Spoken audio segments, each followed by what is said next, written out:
Ang pananaliwa ay di kulang sa pagmamahal, kundi kulang sa respeto. Paano mo bigyan respeto ang pagsasama nyo ng karelasyon mo? Sa pagbibigay ng part mo, ng bahagi mo, bigayan naman talaga yan. Give and take. Nagbibigay siya kasi nagbibigay ka. Nagbibigay ka kasi nagbibigay siya. Kung kayo'y ikinasal, hindi lang kayo sa tao na mako. Hindi lang kayo sa batas na mako.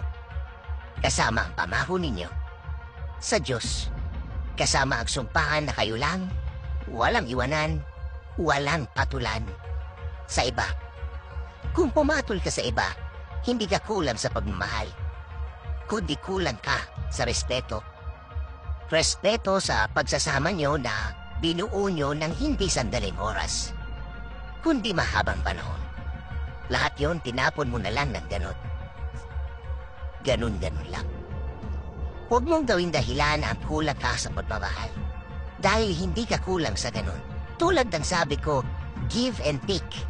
Bigayan. Kung wala ka nang ibinibigay, o kaya binabawasan mo ang ibinibigay mo, bakit ka mag-i-expect na buo? Barya lang ang binigay mo. Meron pang isang dahilan na gas-gas na. Nagkamali ako. Ang linya nito ay para sa mga taong hindi niya alam na mali na pala ang ginagawa niya. Pero sa'yo, sa umpisa pa lang, alam mo na mali.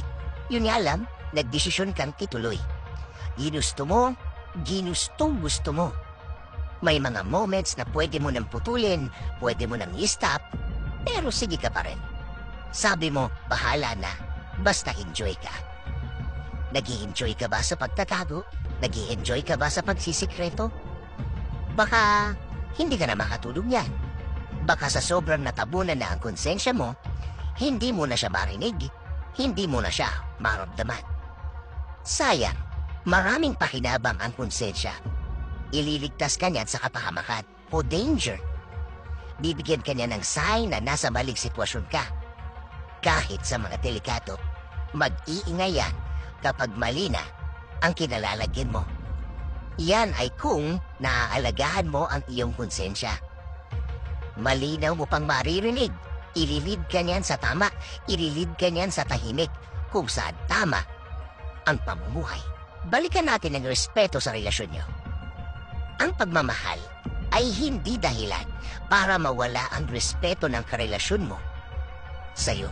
Maging importante ang respetuhan sa inyo.